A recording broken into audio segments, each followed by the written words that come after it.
শুক্রবার সকালে প্রতি বছরের ন্যায় এবছরও 7 নম্বর ওয়ার্ডের সমস্ত মাধ্যমিক পরীক্ষার্থীদের পরীক্ষার সামগ্রী ও অর্থ প্রদান করলেন 7 নম্বর ওয়ার্ড কাউন্সিলর প্রতিনিধি সুভাষ গুপ্তা।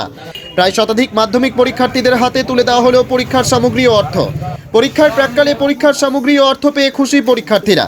এদিন সামগ্রী বিতরণ শেষে 7 নম্বর ওয়ার্ডের কাউন্সিলর সুস্মিতা গুপ্তার প্রতিনিধি তৃণমূল নেতা সুভাষ গুপ্তা বলেন, আমাদের সুপ্রিমো মমতা বন্দ্যোপাধ্যায় সবসময় মানুষের পাশে থাকেন এবং মাধ্যমিক পরীক্ষার্থীদের পাশে থাকার বার্তা দেন এবং শামশেরগঞ্জের বিধায়ক আমিরুল ইসলাম ও ধুলিয়ান পৌরসভার চেয়ারম্যান ইনজামুল ইসলাম মানুষের পাশে থাকার পাশাপাশি মাধ্যমিক পরীক্ষার্থীদের জন্য শুভকামনা জানিয়েছেন ও বিভিন্নভাবে মাধ্যমিক পরীক্ষার্থীদের পাশে থাকেন।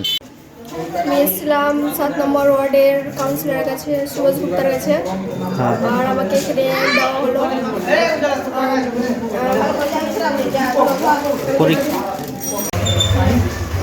কোন স্কুলের ছাত্র? বালিকা বিদ্যালয়। এই যে প্রথম মাধ্যমিক দিচ্ছ, কেমন লাগছে?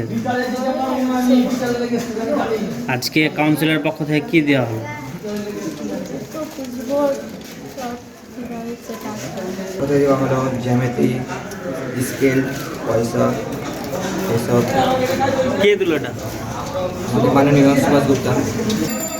ধুলিয়ান পৌরসভার 7 নম্বর ওয়ার্ড আমাদের কাউন্সিলর সুস্মিতা ঘোষ গুপ্তার উদ্যোগে আমরা আজকে আগত মাধ্যমিক ছাত্রছাত্রীদের তাদের সাফল্য কামনা করে তাদেরকে সংবর্ধনা দিলাম এবং যারা অত্যন্ত বসবাস করে, যারা পরীক্ষা দিতে গিয়ে যে গাড়ির ভাড়া তারা দিতে পারেন, সেই ভাড়াটা